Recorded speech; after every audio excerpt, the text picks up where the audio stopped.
Hey guys, good morning.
We'll start. Let's start.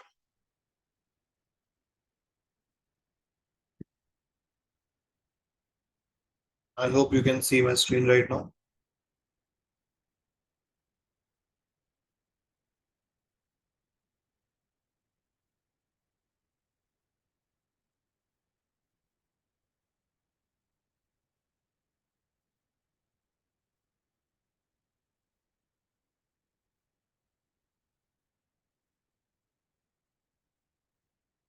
So today we will be starting with the next storage service, which is S3. Next storage service, which is S3. Okay.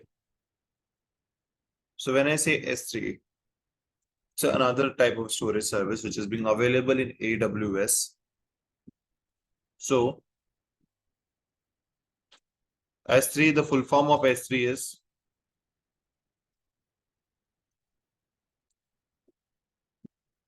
full form of S3 is simple storage service.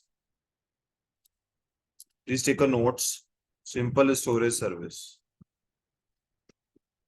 This is a full form of S3. It's an object storage service.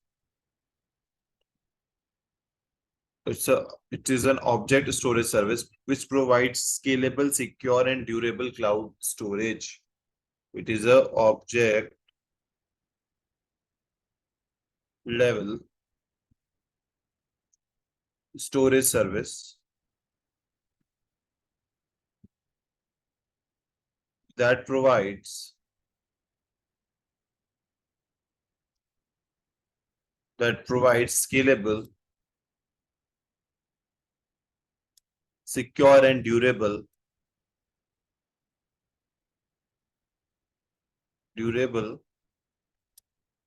cloud storage. So see, whenever we are creating an storage, or whenever we are working on this S3, it is an object level storage. Object level storage means where the data storage is a type of a data storage that manages the data as a district units called object. Okay. So you will have the district, like when the data would be stored, it would be stored as an object, as a units. Complete object would be saved. Okay.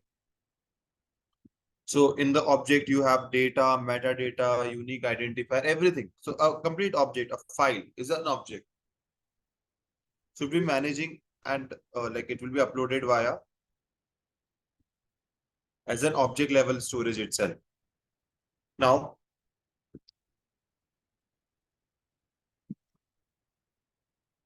we can use, or it is widely used, or first it is a non-root storage.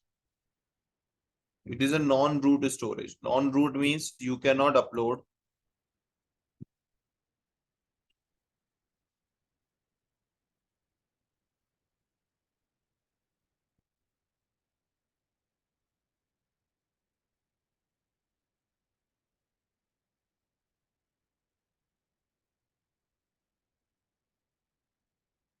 operating system in the storage. It's not like you can upload like EBS. It cannot take the role of EBS. Okay. You cannot install any kind of operating system like Windows, like CentOS, like Ubuntu onto these particular storages. Okay. It is widely used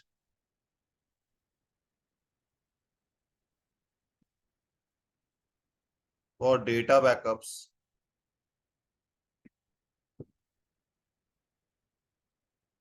Okay. Content storage and web hosting.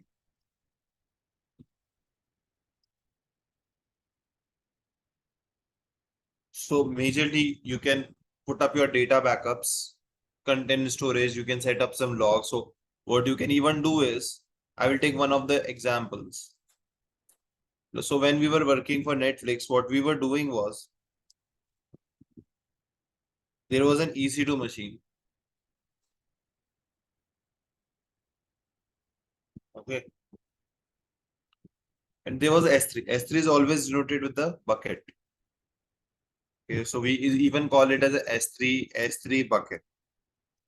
Or if someone says bucket or someone says S3, it's the same thing only.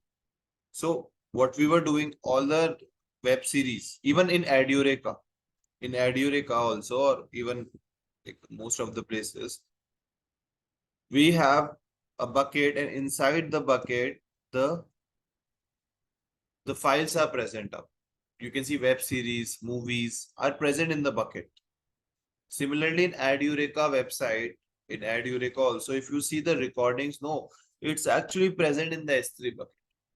All the recordings, and you have the front end. You have a website where all the data is there.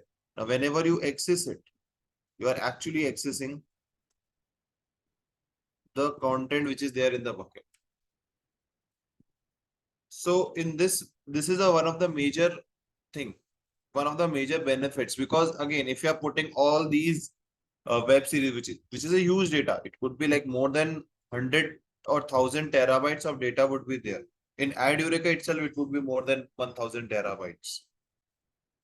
So just think of it, how much cost it would be if you are putting it in EBS. It would be very costly. And obviously, if my EBS is full, the cost will also be very high. So what I will do, I will put up my movies in the sense my, if I'm working for company like Netflix, movies, web series into the buckets. And this is a website. And my website will interact with this bucket.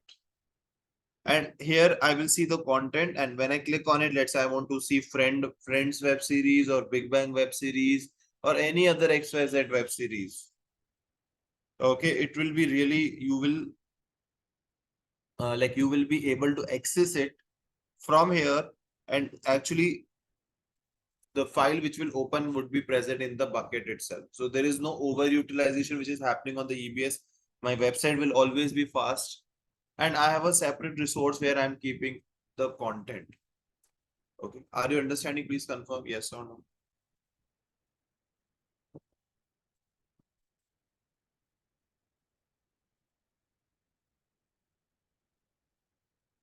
Take a note of it. Read it out once. Take a note of it.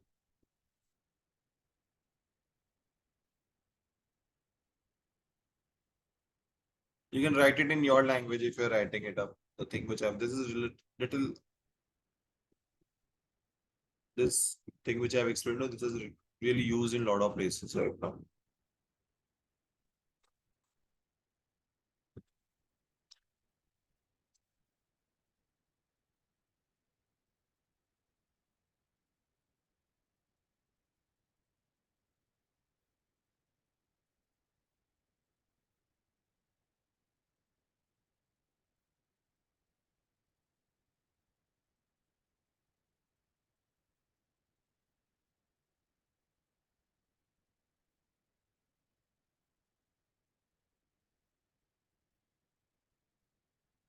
So how the S3 objects are works with CDN.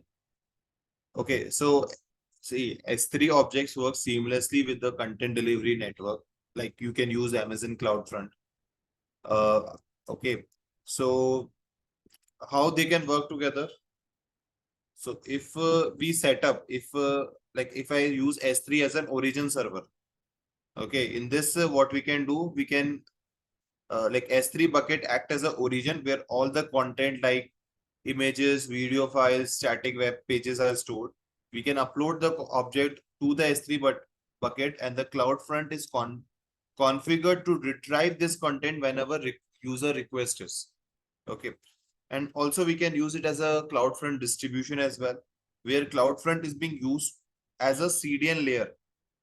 And we can create a CloudFront distribution and configure it to the it to use your S3 bucket as an origin. So that's a simple thing. Or you can use it as a cache location as well. So there are the any way you can use it.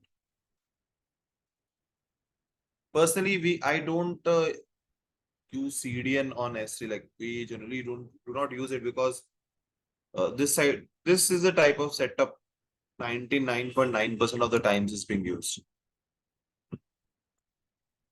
I will talk about the website. Just give me 1 minute. I need some space here. I will talk about the website hosting.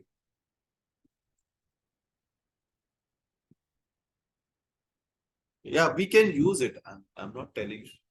Setup, we were working in a different way.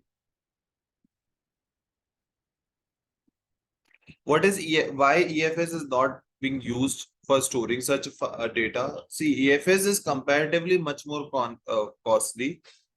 Okay, and it is not as much easy to use as it is S3. S3 is comparatively far more easy, far more accessible than the EFS file system. Okay, so that's the reason, Saurabh, we majorly go for the S3 bucket rather than the EFS. But yes, definitely, as you have said, we can use EFS as well. Yes, definitely. You can go for the elastic file system as well. It will not say no to you. I will talk about it, Pichi. In one bucket, how much is the maximum storage? I will talk about it. I'm not completed. I'm just waiting for you to write it down. Now,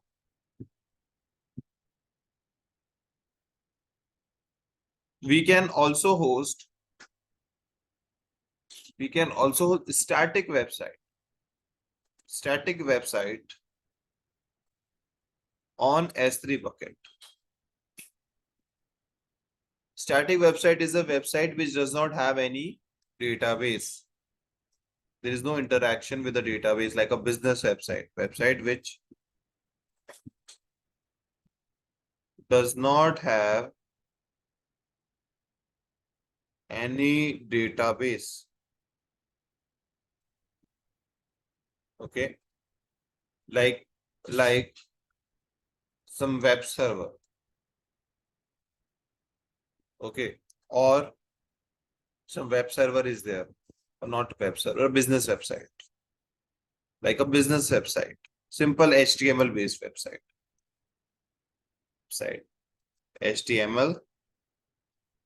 HTML based websites. So those we call it as a static website.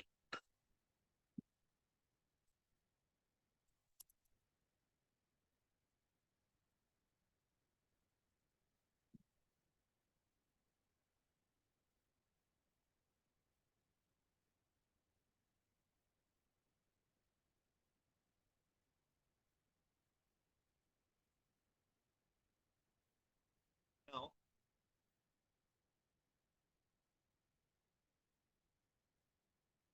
we can host the static website. It means the website which is the size is the size of the static website, when I say, is unlimited. Size of static, or sorry, size of web S3 bucket is unlimited. But by default, single object should not be, but by default, a single object, a single link, single file object should not be more than 5 terabyte. If it is more than 5 terabytes, then you have to raise a request with the AWS customer care and they will be guiding you on the same. So now, if you have 100 objects, it will work. So if you have, by default, if you have 100 objects of 5 terabytes, which is total of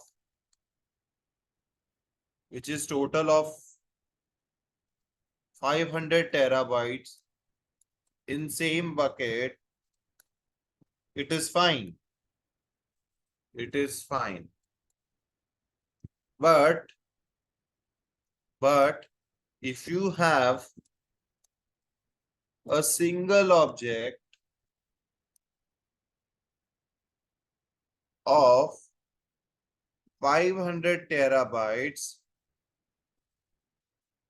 this is not possible. This is not possible. It is not possible by default. You have to request to possible by default. You have to request to the AWS customer care and they will do it. They will do it. They will do these things for you. Okay, now I will take up questions. Please tell me.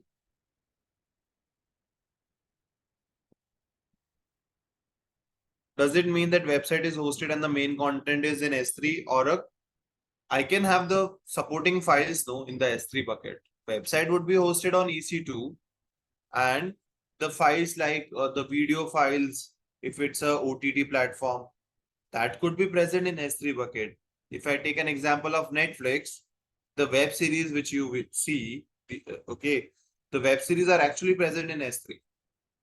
Now also it's present in S3 only. I'm sure about it. It's been 5 years since I've left, but still I'm pretty sure they have been. It's the same that kind of an architecture only. Okay, website. It's a dynamic website. So website is in EC2 and all the video files, all the web series is present in the S3 bucket.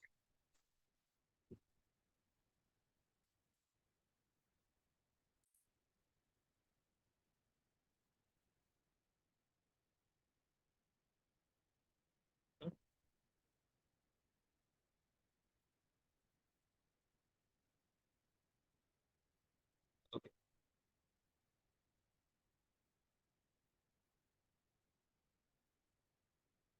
just a minute.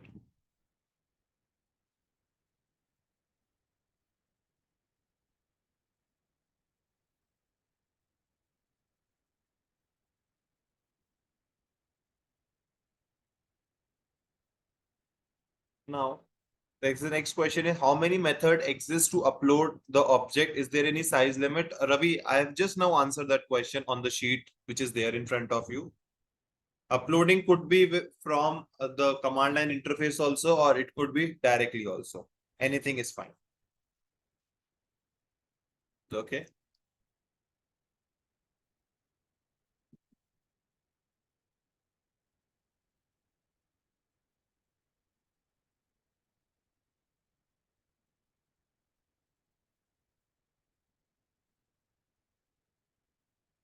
I hope it is clear. These points are clear. I'm deleting it now.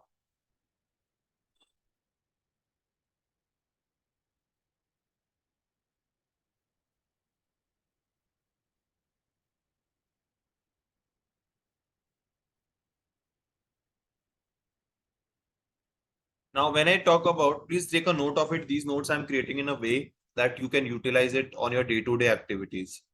When I talk about the key concepts of S3, okay.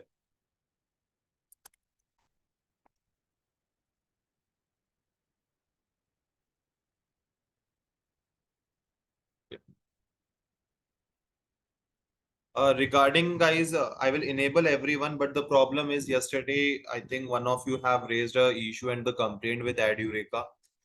So, so what they have asked is they have asked me to call out every question rather than enabling, because if you are on mobile phone, the person and they face really big problem in the recording side. It keeps popping up the questions.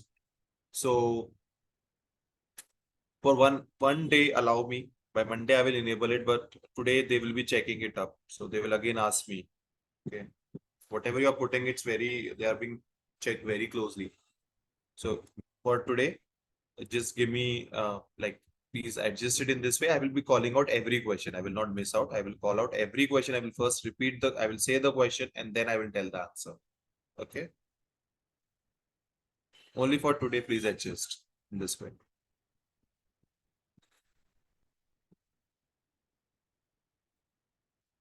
Now, uh, now there is a buckets which is there. Like one of the key concepts is the bucket. Now we have a bucket in S3 bucket. I've already talked about it, but just for your notes, I'm writing it off. A bucket is a container for storing the object. A bucket is a container. It's not a Docker container, okay? It's just a box, I mean to say. It's a box, okay? For storing the object. For storing the objects. Objects is basically the files and the metadata. The files and the metadata.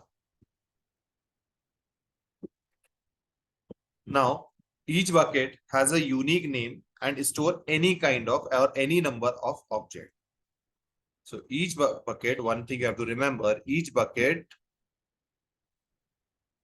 has a unique name, has a unique, globally unique name. Globally unique name and can store any number of object. Can store any number of objects. Now, what do I mean by globally unique? This is something very important. Globally unique name. So when you create a bucket, you give the name to the bucket.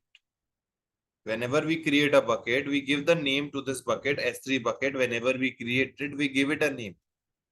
Let's say I give this bucket name to as a add Eureka. Now I'm pretty sure someone might have, or even Add Eureka might have created a bucket with the name Add Eureka. I don't know. I have never created a bucket with the name Add Eureka in my personal account. And like ever. So, but still, if I try to create this bucket, let's say I want to create this bucket in North Virginia. Okay, but this bucket someone else have created somewhere in, let's say, Mumbai, California, Ohio, Sydney, anywhere. Still, I will not be able to create this bucket because someone, I don't know who is this someone. Someone has created the bucket with the name Add Eureka in their account in any region. Region is not a concern, it's a globally unique, which means in any region, if the same bucket name is being created up, I will not be able to use it. Okay, so it does not container, no, it's not serverless. So it's a storage device. Okay, it's a storage device. There is as such no server associated with it. So I cannot call it as a serverless or even server, or it doesn't have a server.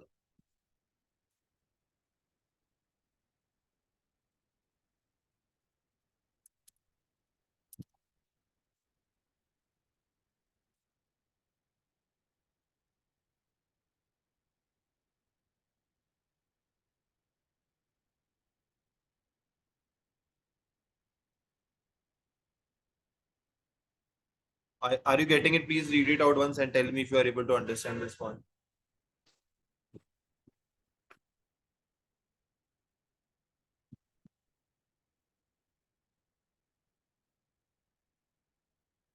Okay. I'm writing it out so that you have end-to-end notes with you. Now, a lot of people have that confusion that what is objects. Sometimes I have seen it's being asked in the interviews as well. So objects are basically the fundamental entities, which is being, all these are the key points only. Okay, please put it in key points. So when I say objects, objects are fundamental or fundamental entities. They are the fundamental entities stored in S3, comprising of or comprising the data, sorry, comprising the data which is a file itself and metadata. Metadata, always whenever you upload any file, it also will have the metadata of the file, like information of the file, about the file. If I talk about your metadata, what is your metadata? Your Aadhaar card number, your name, your passport number, okay, your age, your sex, all these are basically your metadata, your details about you.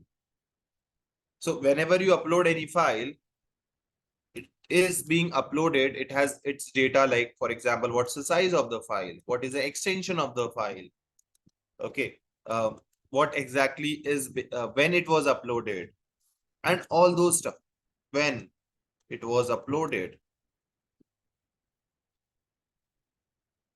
and all other stuff is being present in, or we can say it is an object. Okay.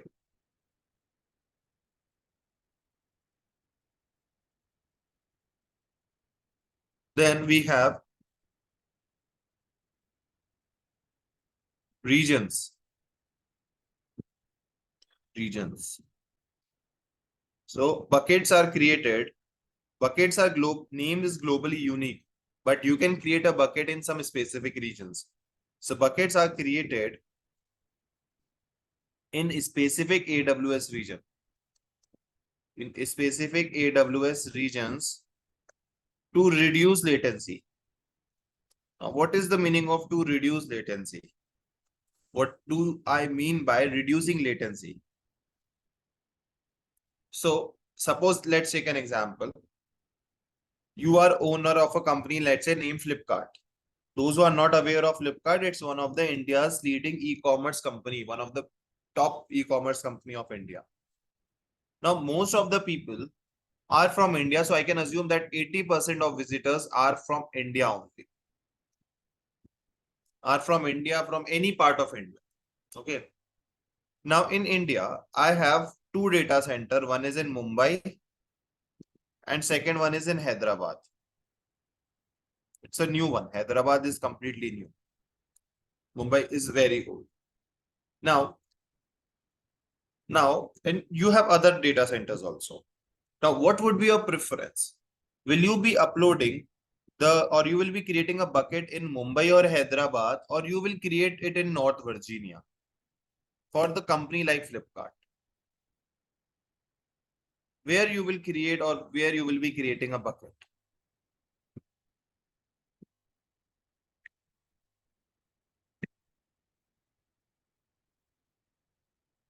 I will be creating in, everyone is giving the correct answer. We will create it in Mumbai only because it is near to my location. So the latency would be less. The time it will take, latency refers to the delay between the user action or the request and the system response. It is a delay. It's a delay between the user action and the response. We get, and the response, or I can say user item, but not the very correct language, user action and system response to the action.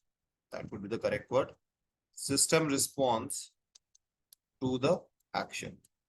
Now, if every request need to go to North Virginia, so obviously if it is still traveling with the speed of light, still the request will be going to a very far off location. So the latency will definitely be there. So you always try to create the bucket near to your location, near to your location. I hope you are getting it. Please confirm.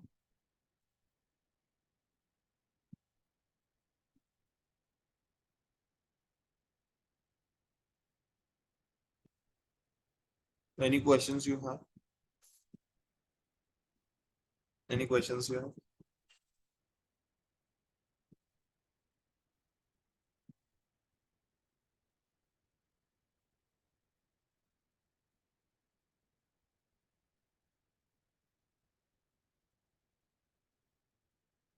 For disaster recovery, there is a disaster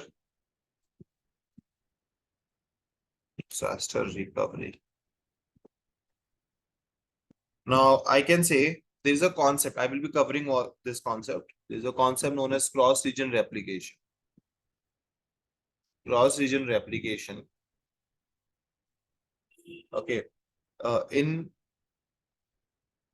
object storage ensures that data is available. Data is available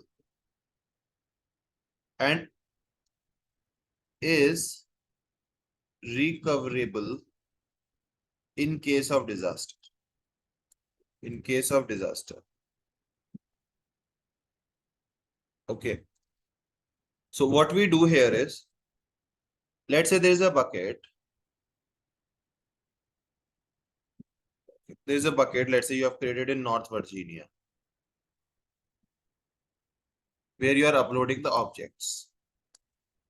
Now, when you enable the cross region, see, replicate, if you read it out very closely, cross region replication, which means replicating across different regions.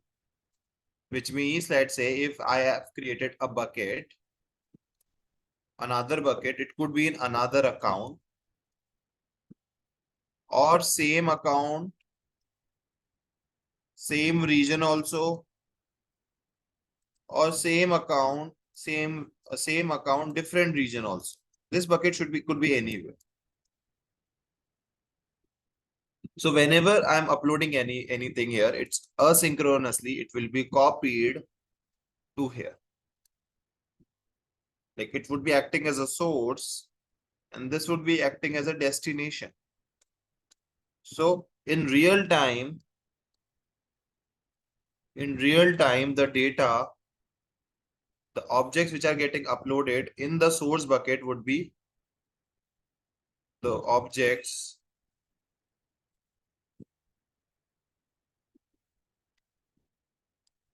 uploaded in the source bucket. In source bucket will be uploaded in destination. I will show you practically this concept. At that time also I will explain this slide. Okay. Please take a note of it once.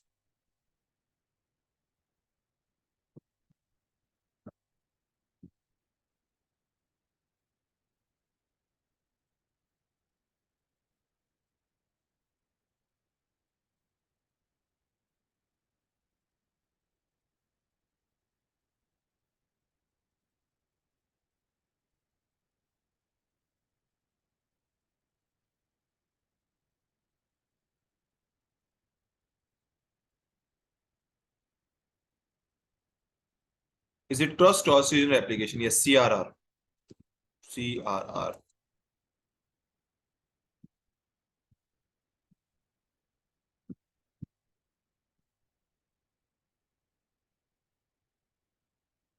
No, it's CRR only, which is a cross-region replication.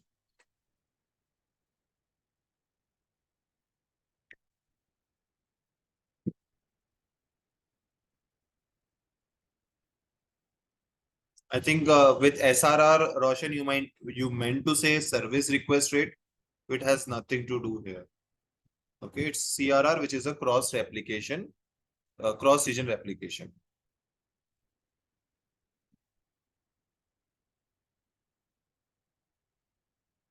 No, we never actually use same region. Like we don't use different terminologies for that. If we are putting it into the same region, same account, we do not use a different terminologies as such.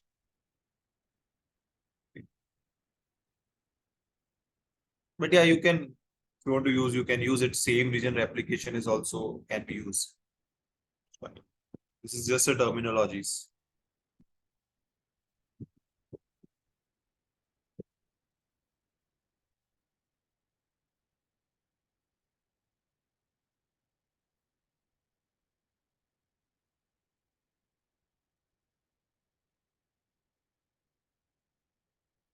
Okay, I'm deleting it now. Now there is a concept of versioning, which is also there. Is a concept of versioning, which is also there.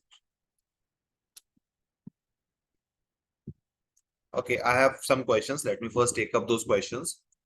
So we have three options for destination. Yes. Okay. So when we say different account, so the object can go to someone else bucket also for backup purpose. Yes, we can configure it. We can configure it to a different, altogether a different account itself, a different AWS account. Okay. S3 replication time control is to ensure that the objects are replicating within the 15. Yes, their objects are being replicated within the 15 minutes. Yes, absolutely right, Roshan. Here we have a data charges which is being included. Data transfer charges. You will start getting a data transfer charges in your billables that need to be taken care of. But you are absolutely right here. When we will set it up, we will have that option also there. Now we will be using versioning. Okay, we will have that versioning. Now, what is a versioning is? Versioning is basically creating the backups, or it is just a minute.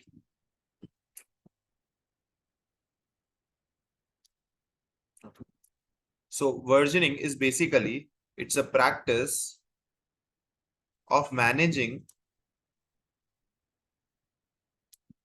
multiple versions of an object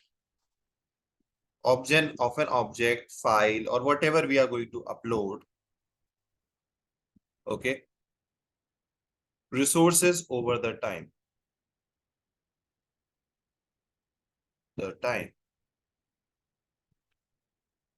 So what happens is it helps in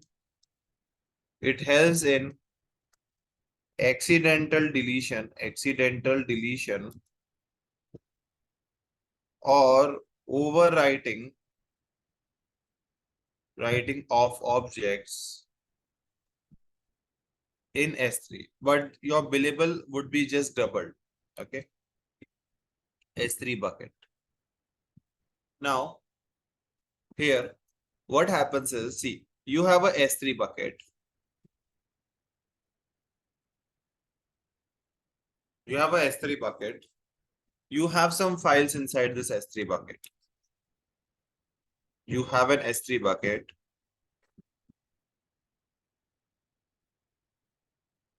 You have some files inside this S3 bucket. You have this S file which is there inside this bucket. Now,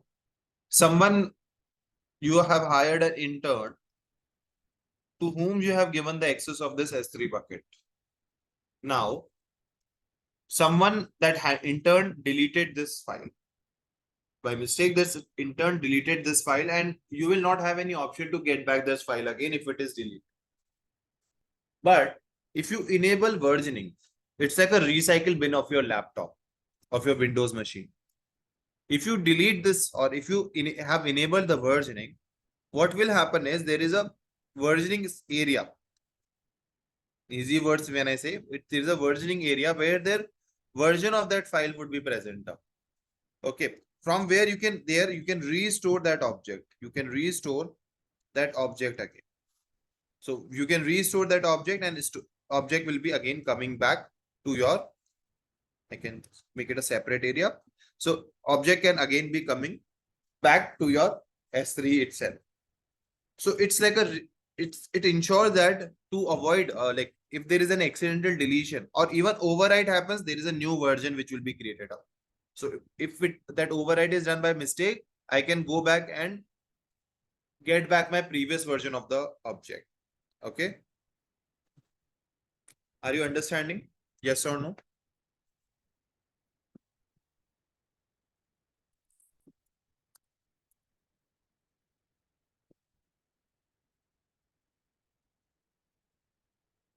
Okay, perfect. Can you repeat it? Sure, I will repeat it.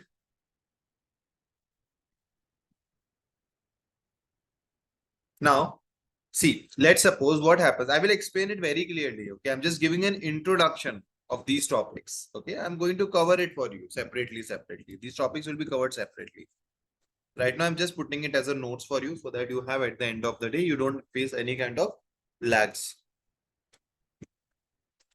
Now, see, what happens is, let's say there is an object. Okay, this is a file which consists of add Eureka student data. Okay, we have a file with the name add Eureka student data. Now, when I created this file, what will happen is this file if it get accidentally deleted or overwrite, I cannot get back that file until and unless I enable the versioning. When I enable the versioning, there's a copy of this file which is being created in the versioning area. Just assume it in that way. Okay, there's a copy of that file which is being created up.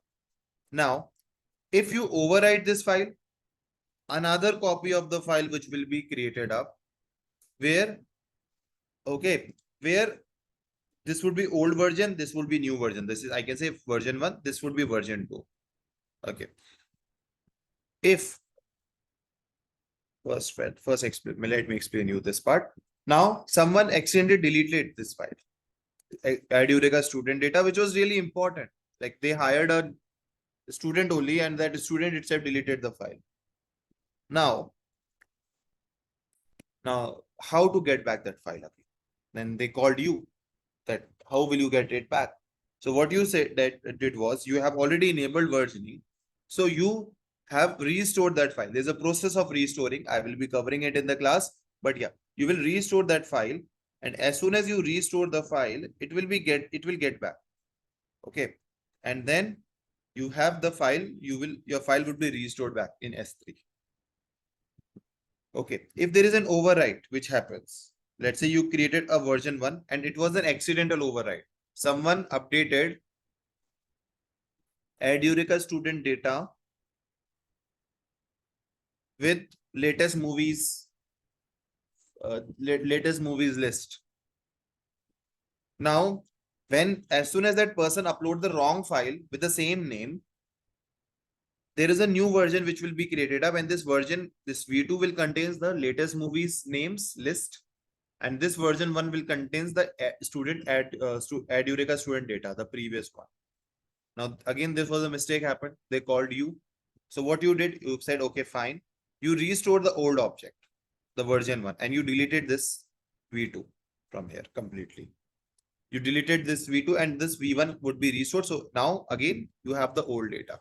So it avoids accidental deletion, accidental deletion or override. Hope you are understanding. Please confirm yes or no.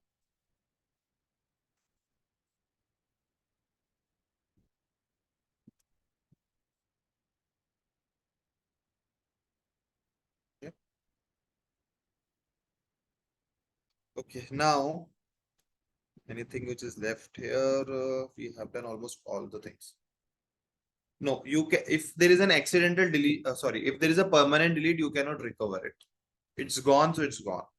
Okay, there is no way you can recover it.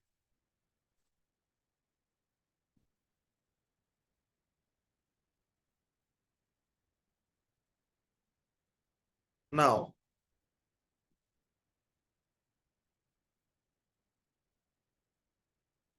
here whenever you create any S3 bucket, that I will explain you separately. Yeah. I will talk about the storage since we are doing the theory part. Let me complete that. When I talk about the S3 storage classes, like S3 is also divided, S3 bucket is also divided into different storage classes. Okay. It is being designed to optimize the cost and the performance. So we have this storage classes, which is designed to ensure that as per your need and requirement, you can select that specific S3 bucket and your cost can be reduced drastically in that case. For example, we have S3 standard. First is a standard storage. By default, whatever we do by default happens on the standard storage only. Then we have the infrequent access, where you have seen these two things previously. Where you have seen these two things previously. Then EFS, absolutely correct. Okay. Then we have archive. Then we have deep archive.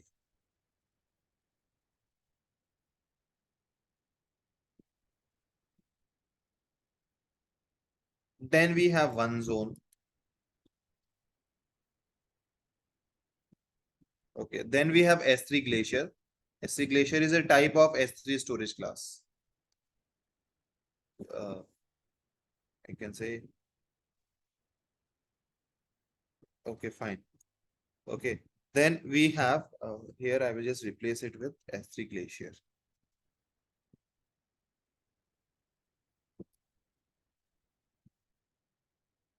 Then the third one is S3 Glacier Deep Archive.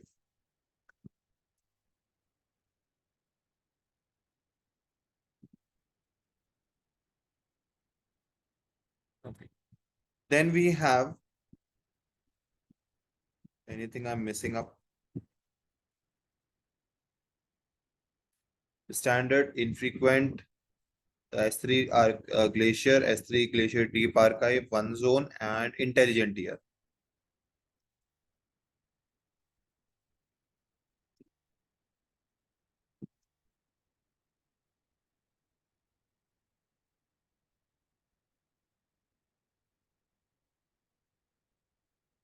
Now,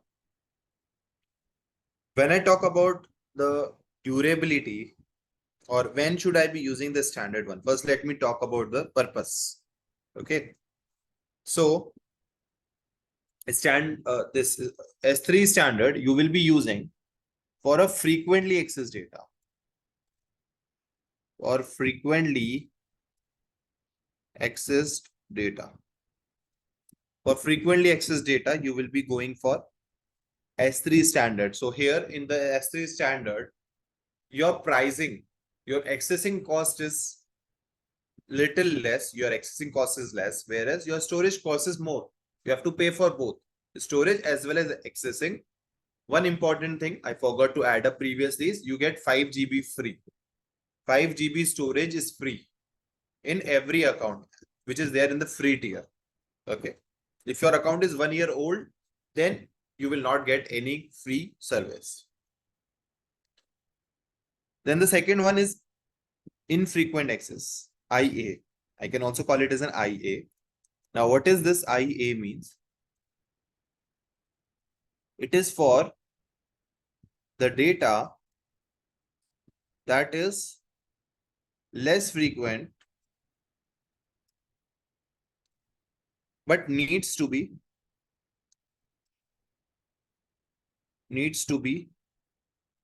readily available when requested.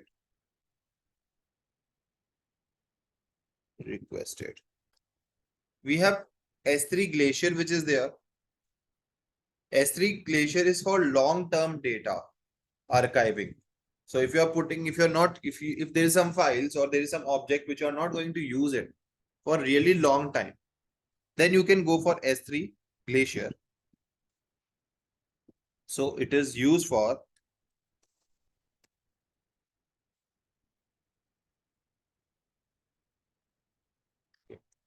It is used for long-term, okay, data archiving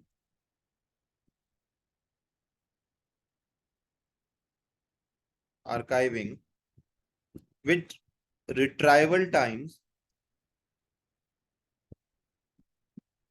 in minutes to hours. Okay.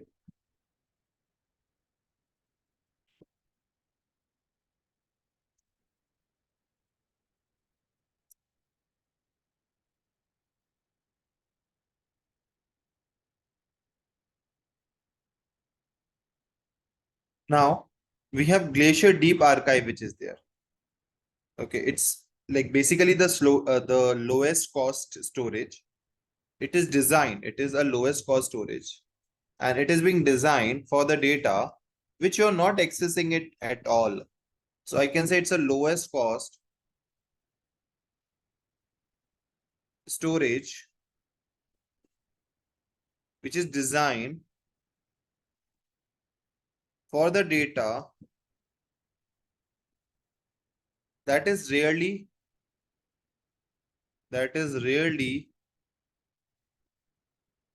accessed and has the longest retrieval time. Well, time up to like 12 hours. Up to 12 hours. What is a retrieval time is? Retrieval time is the time it takes to retrieve that data. Let's say there is a file. You want to retrieve that file from a huge, let's say you have a 10 terabytes of files. So how much time it will take to retrieve that file? When I talk about S3 and standard and infrequent, they are exactly the same. Only the pricing comes up, the speed, latency, everything is same. They will give you at a minimum time. They are very, very fast. Okay. Then the slower ones comes with the S3 where pricing can be compromised. Here the pricings are compromised. It's cheaper, but you generally do not put the data which you are accessing very frequently on, like you don't put it in S3 Glacier. Then S3 Glacier Deep Archive is there, which is one of the lowest cost storage, which is designed for data that is being rarely accessed and has a longest retrieval time. It will have that longest, it will take you some time to retrieve that data. So the files or the objects which you're not going to use or you're not using it regularly, once in a while you're using, like 6 months once in a while, then you can put it to deep archive. Otherwise, it's not advisable to put it because you have to wait for another. It is possible that you might have to wait for 6, 7, or 8 hours for it to retrieve the data for you. So this is something which you can definitely take care of. Then there is one zone. Now, one zone is little tricky. What is this one zone? You will see S3 one zone IA. Now, for what we do, IA also is there. Now, what happens in this infrequent access? It is used for storing not so important data. You are able to read my English, right? My handwriting, you are able to read it. For storing not so important.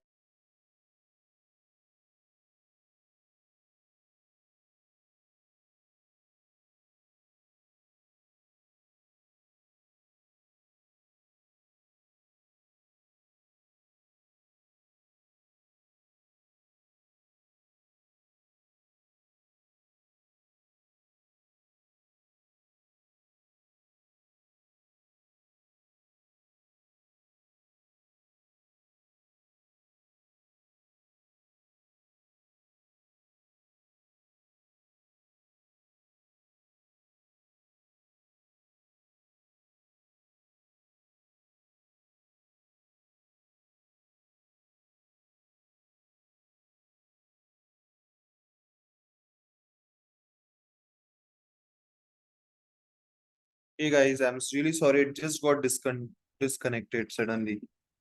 All the things which I have written is also gone now. Can you see my screen?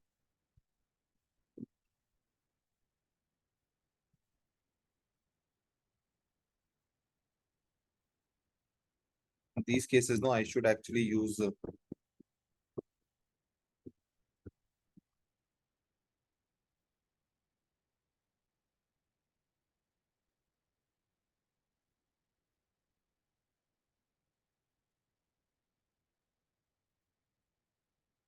I will explain you from here. Okay? I've already written it, but and just think of it, guys. I was just thinking that time only when I just got disconnected that if I get disconnected, I will be losing this complete whatever I've written. I will be losing it complete, and suddenly it got disconnected. No, this is not my blog, yeah. It is not my blog. It is some J Tillu. I don't know. So standard. Now it is. I have already written these things for you. I will again write it later on and will share it with you. It's not a problem. So I do have it. Just a minute.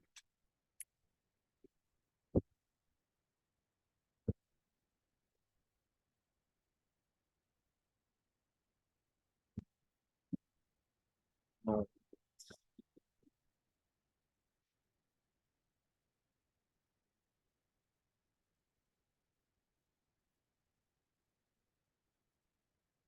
No. Okay, fine. No problem.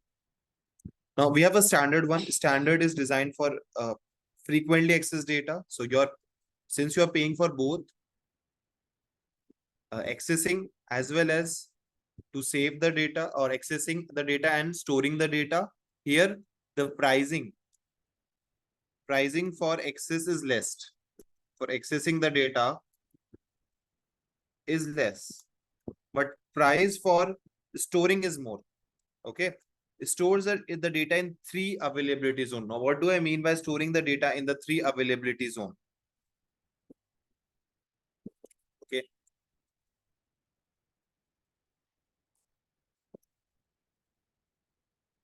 Just a minute.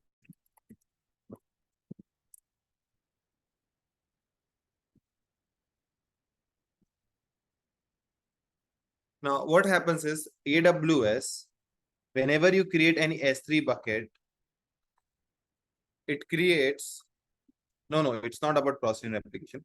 It creates 3 backup copies. 3 backup. I'm talking about what AWS is doing. Okay. At its own end. So it creates 3 backup copies because it is possible. This is also storage, right? It is also a storage. On the back end, there would be some hardware in the AWS data center. It's a hardware, and hardware failure could be possible, right? Anything can possible. Okay. So what it does, whenever there is a S3 which is being created up, it saves this. It creates a 3 backup copies in the 3 availability zone of the same region. So whenever you upload any file here, it will be uploaded in 3 places. I'm not talking about CRR. CRR is customer defined. Here, this is AWS managed. Okay. Now, due to any reason, when you delete it, this will also get deleted. This will also get deleted. Okay. So we have one original and 3 backup copies which are being created up. If you delete this bucket, other buckets are also deleted. Other buckets are also deleted up. So what happens in other than one zone, every time you will see similar architecture where 3 backups are being there. You will not even see in the billables also, you will not get the bill of 4 buckets. AWS says it's a part of my architecture only. It's a part of my architecture only. I will not be giving a separate 4 bill. Or it will not be mentioned that 4 buckets are there. It will be 1 bucket bill. Whatever is the pricing, you are actually paying for this complete setup only. AWS says this is my setup. Okay, when you create 1 bucket, you are actually creating 4 buckets on the back end. So billables are adjusted in that way only. If you're getting $10 bill, you cannot go to AWS saying that, okay, just change it to 2, change it to 1 backup only. No. This is a AWS architecture. It's a part of architecture of AWS. Same way EFS also the same thing was happening up, if you remember. Okay. So it provides with the highest availability of the object. It makes a good choice for wide range of cases, like you can put a websites and content delivery, all those things you can put it. There's a standard IA, as it says, infrequent access data. You will be putting the data which is not frequently accessible. It is similar. Okay, it is similar to S3, but storage cost is less. Storage cost is less and higher retrieval. The accessing charges are more. Accessing charges are more in this case. So this is a data, this is a storage where storage prices are less. Storage price is less and accessing cost is very high. So you will only be putting the data which you are not accessing it very frequently, but whenever you want to access it, it need to be immediately accessible. So that we put it in infrequent access. You got it right? Yes or no? Okay. So it comes with 3 minimum availability zones. So it will create 3 backups. Automatically it will be created up. Okay. Just to ensure that if there is a hardware failure from AWS end, you will not go and file a case against AWS saying that because of them, I have lost $100 or $1 million. Okay. Then we have the third thing, which is in one zone. Now, what is this one zone? One zone is basically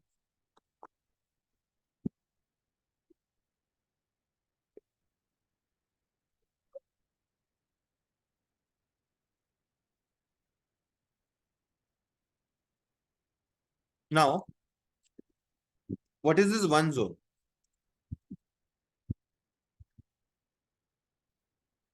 There is one bucket you have created up. Okay. And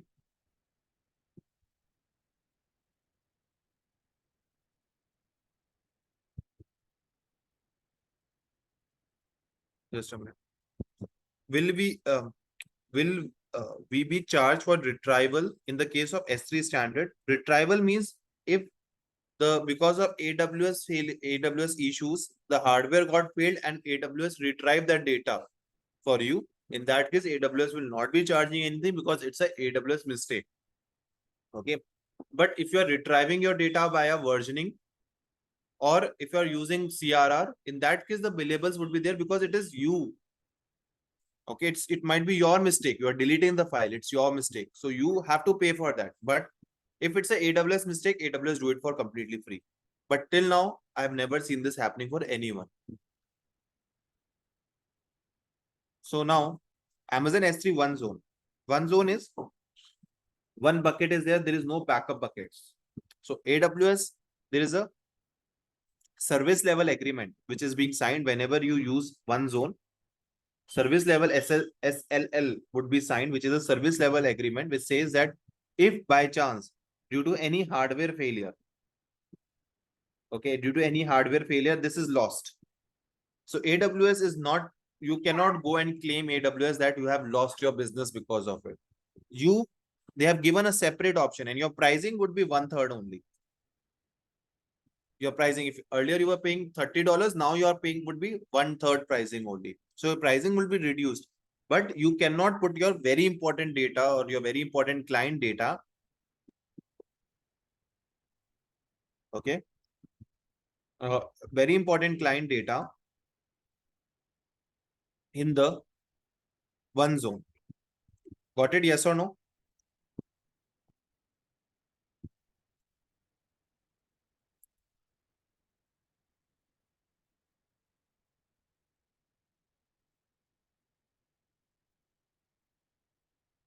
Okay. Now, no, I'm not talking about CRR. CRR is a different concept. Okay. CRR is a different concept. It is need to be enabled by the user. I'm talking about what is being offered. CRR is completely optional. CRR will increase your cost to double, right? It will double your cost directly. CRR is managed by customer. I'm talking about automatically. Whenever you create a bucket, what features you get in there?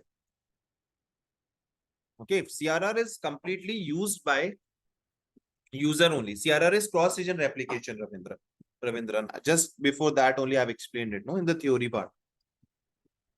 Cross-region replication, we replicate the bucket in some another region. Okay. Now it stores the data in the single availability zone. Okay. So there is a single availability zone where it stores the data, has a lower cost than Amazon S3 IA. But you will not be keeping your data or important data in the one zone, because if you lose your data, your client will be onto you. Generally, we save only log files. In real time, we only put log files in the one zone, not anything else. Intelligent tiering. Now, what is this intelligent tiering? It's like a Jarvis. I'm just giving a break. Let me just complete it. Then we will be starting with practicals. Okay. Amazon S3 intelligent tiering is there. I'm sorry, just give me 5 more minutes. Intelligent tiering is there. Intelligent tiering is basically, it's like a Jarvis of Iron Man. Like an intelligent system. I want to say it's an intelligent system which is being offered by AWS. What does it say is, it says that if like when you enable it, okay, when you enable it, it will automatically put your file from standard to IA to Glacier as per your usage to minimize your bill. So it will automatically move your file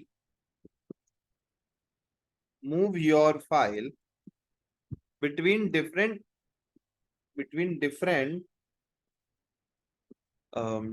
I can say between different storage classes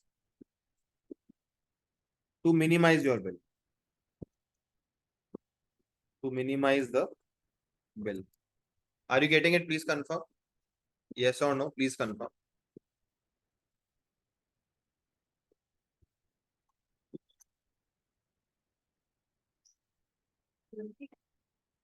Now, no, we cannot say it's a storage management service. That would be a wrong word. It's one of the storage classes. Okay. Just remember what exactly it is, because at the end of the day, you will get confused then. Okay. So idle for data with unknown changing access pattern. Sometimes that object is being used very frequently. Sometimes it is not frequently used. Sometimes it's not being used for 1 year also. So in that case, intelligent tiering is the best option for that kind of an object. Okay. And here you need to pay for monitoring and automation fees there.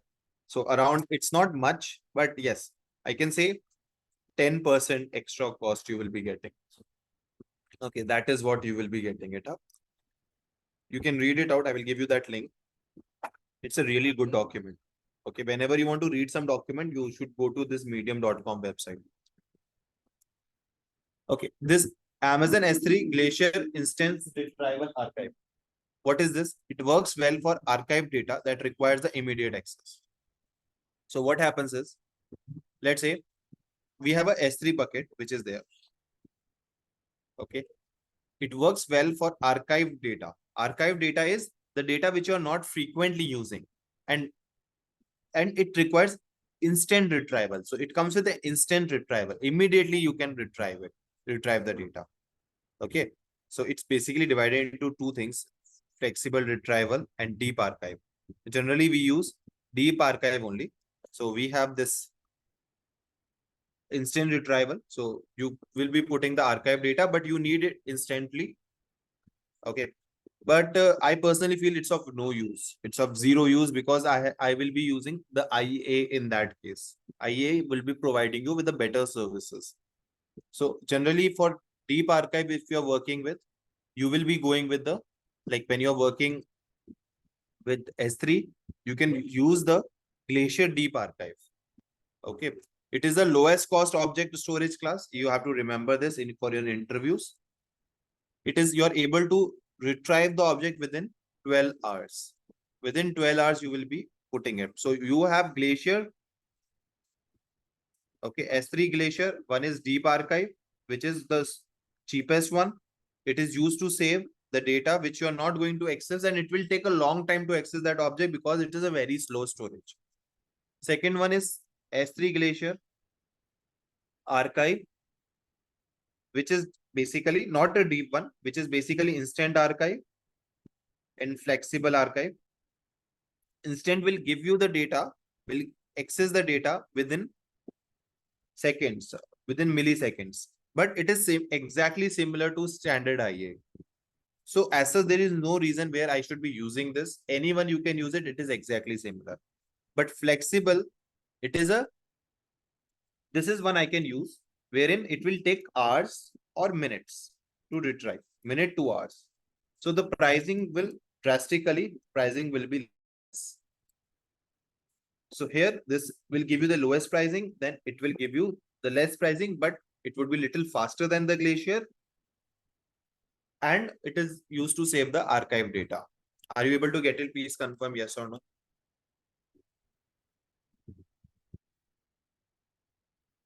I think with this, you will be able to answer all kind of questions coming in front of you in your interview. Okay.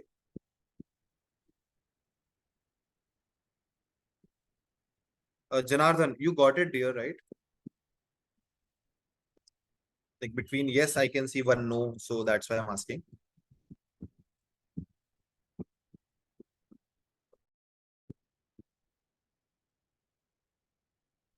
Have you understood, Janardhan? Please confirm. Got confused between three glaciers. No problem. I will repeat it again. Not a problem. See, when I talk about Amazon Glacier Services, Amazon Glacier Service, what we can do is, no, I will explain it. No problem. Okay, Janardhan, I'm just look at it. We have three kinds of services. One is deep archive.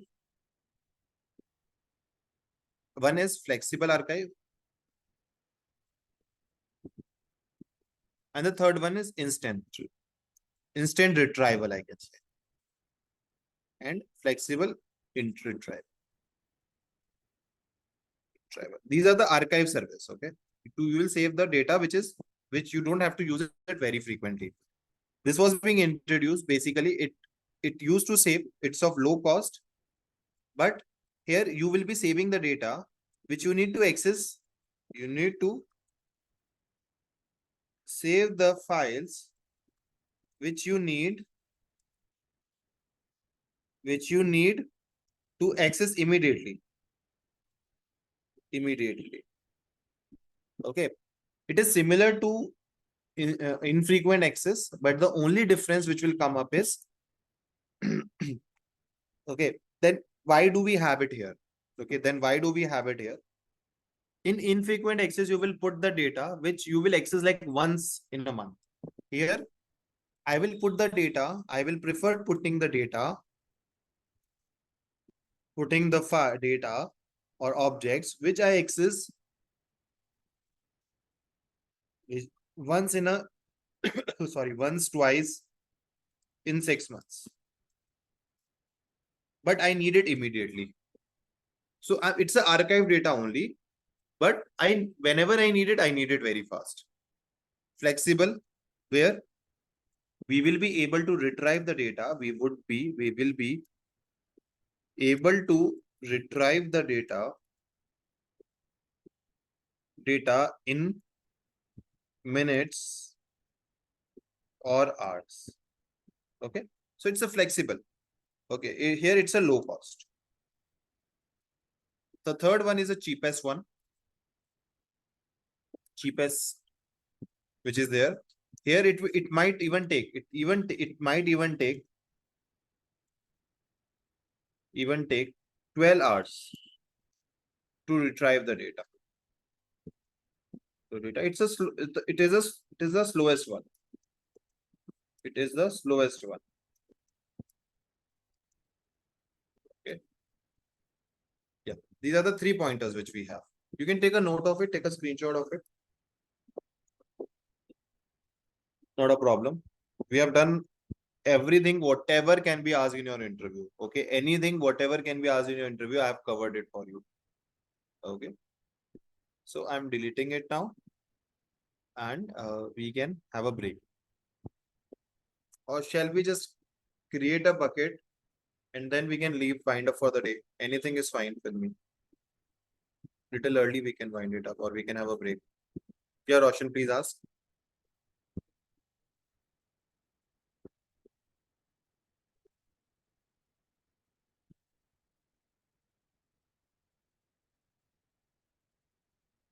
Let's meet after the break, guys.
Guys, welcome back. Now we will be creating an S3 bucket. Okay. How can we create it? We will go to S3.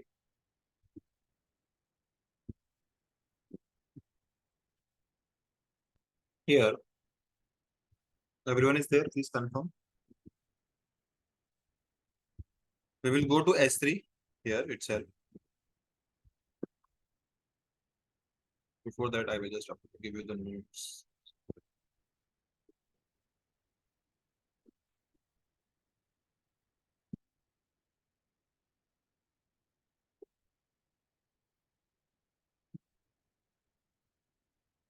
Okay. Theory is also there.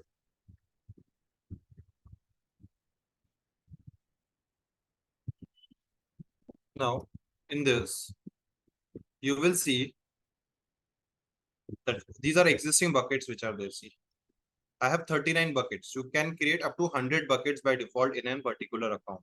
Already 39 buckets are being created up. Now, I will show you how we can create a bucket.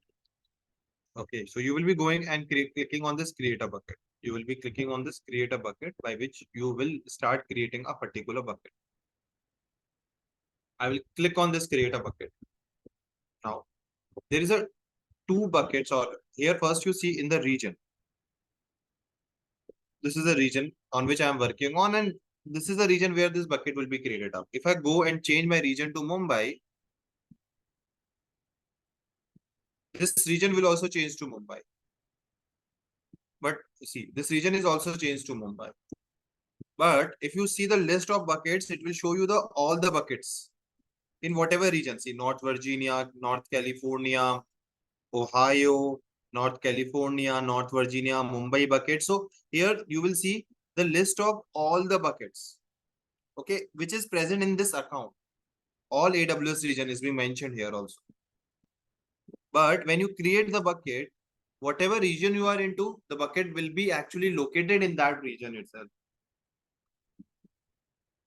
Now, when you look at the bucket name, you will be putting up a bucket name here. Now, it could be any bucket. Okay, so this bucket name should be globally unique. So we have a bucket name and this bucket name is globally unique, which is there. Okay, so I can set up some bucket name. Let's suppose I'm putting up a bucket name with the name add Eureka. I'm pretty sure someone might have created it. I don't know who created it. I have never created in my account. But if I try to scroll down and if I try to create a bucket, it will immediately give me an error. Saying bucket with the same name already existed. I don't know who created it. But someone have created it. Okay. So this bucket name should be globally unique. This bucket name should be globally unique. One important thing you need to take care of is if you're not in Mumbai, if you're in some another region, let's suppose if you're in North California. See, I will prefer you to create it in Mumbai region because the pricing difference comes up. But if you're in another region, let's say I will go back to the same region of Stockholm. You will see there is one more point which is being added up here, which is bucket type. Either it's a general purpose or a directory based buckets. Okay. So in some region it is present, in some region it is not present. This is something which is newly added up. So we have general purpose wherein normally the way you are uploading the objects, you will be doing the task in the same way itself. Okay. So here I can store the variety of files without specifying or without a specific directory structure. So we can upload files object without the specific directory structure. Here, when I'm using it, in the case of directory, it's a folder structure bucket, wherein you can create a complete structure. Like you can create a complete system directory structure is there. Directory structure. Like you want a structuring in your projects. folder. Inside that there is a folder, and inside it. So that kind of structure is being created up here. Whereas in this case, it's a general purpose. It will be the S3 will be acting as a flat object for you. Okay, there is no need, or you can use it where there is no complex organization, or your um, like it is used for application that can store the data with no strict organization requirement. In that case, we can go for the general purpose. Otherwise, the directory can be used for organizing large set of data that required structure hierarchy. When you need some structuring hierarchy which is there, then you can go for the directory. Let's say you want to deploy a website. So in website, the front end is being hosted somewhere, the CSS files is being hosted somewhere, the JavaScript is being hosted in a specific folder. So a proper structuring is there. In those cases, you can go for the directory. But for now, I will be keeping it as default only. Let's move to Mumbai itself, so that now everything remains the same other than this. Now here the bucket name should be, say I will put add Eureka, some bucket name. Just put some number so that it could be unique. Remember that you cannot put spaces or some characters, characters like @ slash $sign, that cannot be used in the bucket name. Okay, special characters cannot be used. Now you have the first option which is there, where you can copy the settings from the existing bucket. Copy the settings from the existing bucket means if there is an existing bucket, exactly whatever is the setting of any of these buckets, I can select it up. So if a bucket is a public bucket is the bucket which is accessible from the public. So that is completely possible. I can select it, and whatever is a setting which is there in this bucket will be coming up here also. Only the settings, not the content. So only the bucket setting in the following configuration are being copied. So whatever setting is there in that bucket will be copied here. So I don't have to worry about setting up everything. But now since I am showing it to you, let me explain. Now object ownership. Now what is an object ownership? See, when I talk about buckets, we have majorly two types of buckets: public bucket and a private bucket, like your Google Drive. Okay, public bucket means the bucket is accessible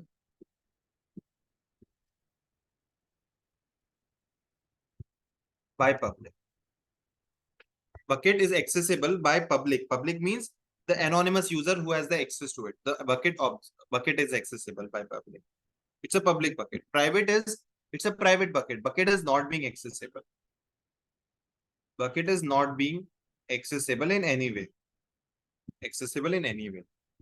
So what I can do, I can make a bucket public to private or private to public via concept known as bucket policies. I will explain them very clearly later on, but yeah, there's a bucket policies which is there, by which I can make the bucket from public to private and private to public. Like in your Google Drive also, we can make a folder private, we can make a folder public. Same way, the bucket is, I can make a bucket private or the public. If I make a bucket private, then it will, all the objects inside it will not be not even a single object inside that bucket will be publicly accessible. So private is like private, no one can access. No one other than the people who have the permission can access it. No one other than people who have permission can access it. Whereas in the case of public, people can access the objects, but objects also need to be, objects inside the bucket can also be public or the private. Which means public means objects can be accessible via public, but only in the case if the bucket is public.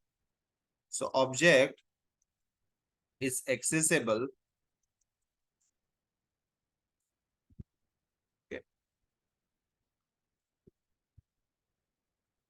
via public only when bucket is public. Okay.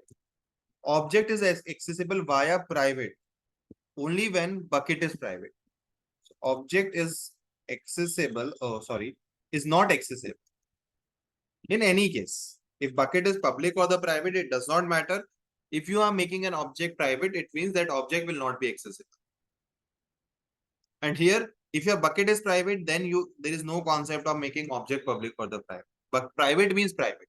Bucket, like if a bucket is private, then if your object is public also does not matter. You cannot even make it. You will get an error. Okay. So if bucket is private,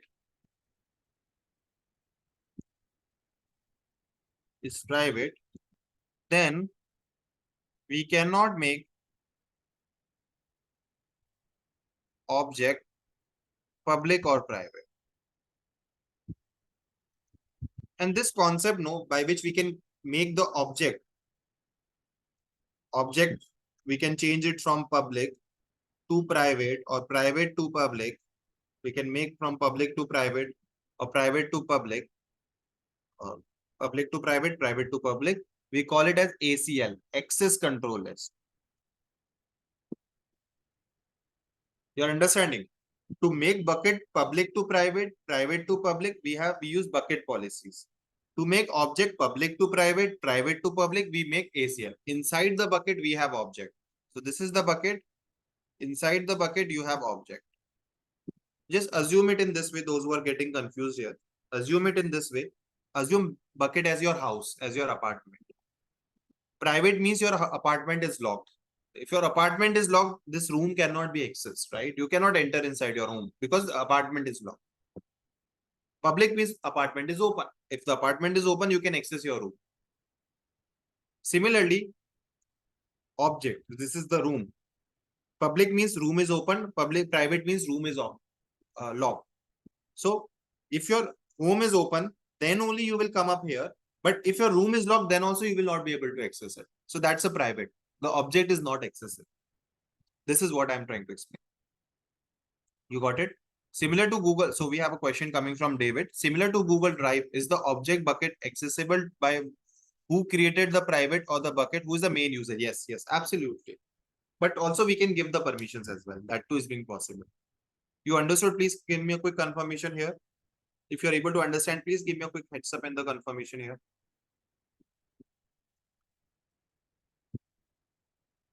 Okay.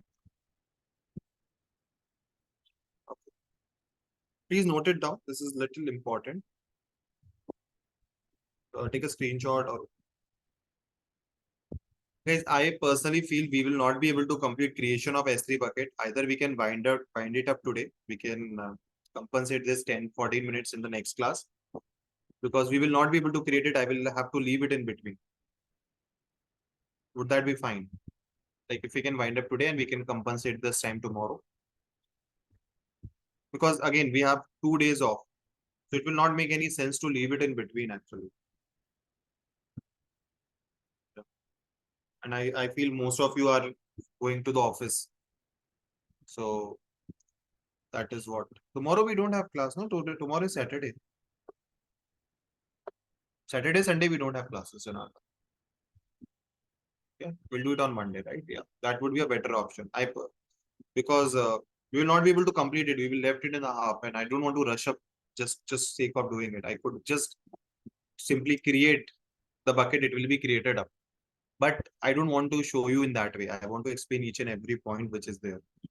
Okay, so we will do it in the next class. And if you have any questions, please ask me right now.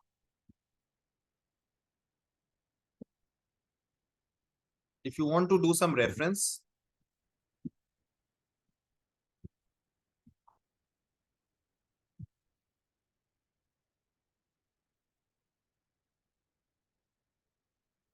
for your as a homework assessment, as an assignment, I wanted to check these 2 videos, 3 videos. It will give you a really good understanding. Access point, I will not be doing it in the class, so you check this video.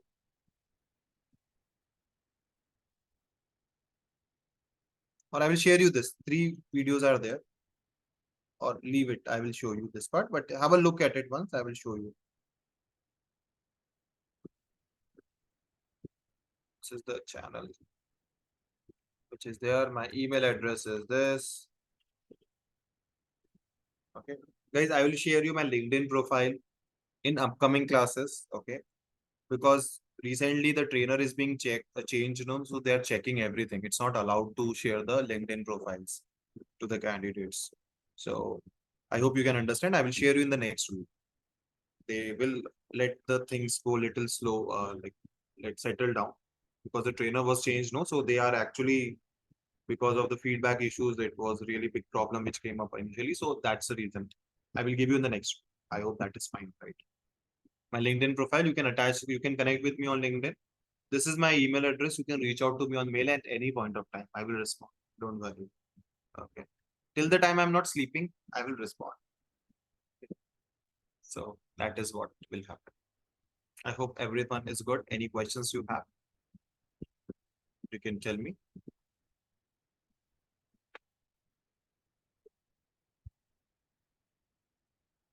Any questions you have, you can please tell me. I will guide you. EFS also, the video is there. If you want to check it out, you can check it out. Some videos I have created. A VPC, you can check it out. If you want to learn like CI/CD and all the stuff, I will share you some DevOps videos also. It will help you out.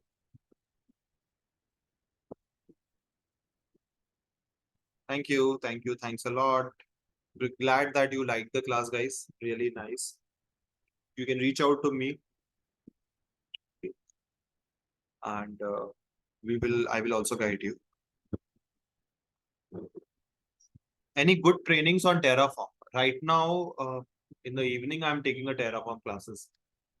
So I can share you some notes. Those notes I can share it to you if you are learning Terraform. Videos, so practically I don't have such any video on Terraform. I'm planning to create it on YouTube, but I'm a working professional, so that's why I don't get time. I will give you the notes. Please send me the mail for Terraform. I'll share you that link. Thank you. Bye bye, guys. Have a nice day. Have a great day. Take care. Bye bye. Bye bye.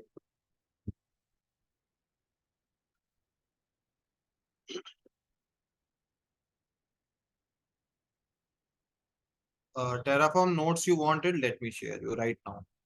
For others, it's of no use. Those who are not into DevOps profile, but and if you are in DevOps profile, this is the notes you can follow. It's around 100 pages notes. No problem. This is for Terraform. Okay, it's not related to AWS. Yeah, here it is. Terraform. I've shared it. You can check it. I don't have any issue sharing the content with you guys. You can tell me. This is it covers everything, guys. It really covers everything.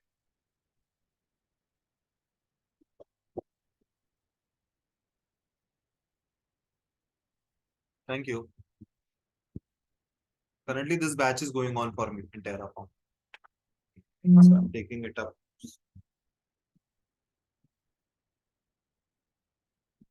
Thank you. Bye bye.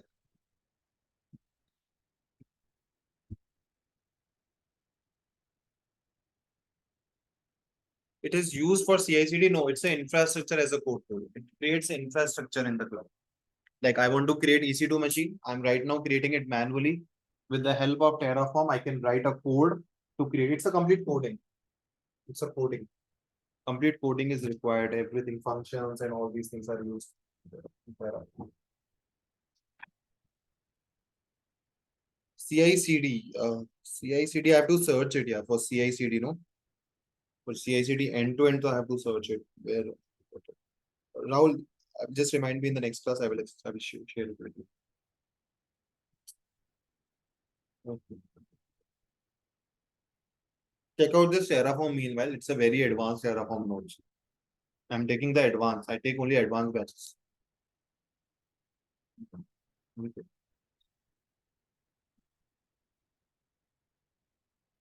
Thank you. No problem. You can ask me for any help, guys. I will be definitely helping you out. Anything you need extra also, let me know. Thank you.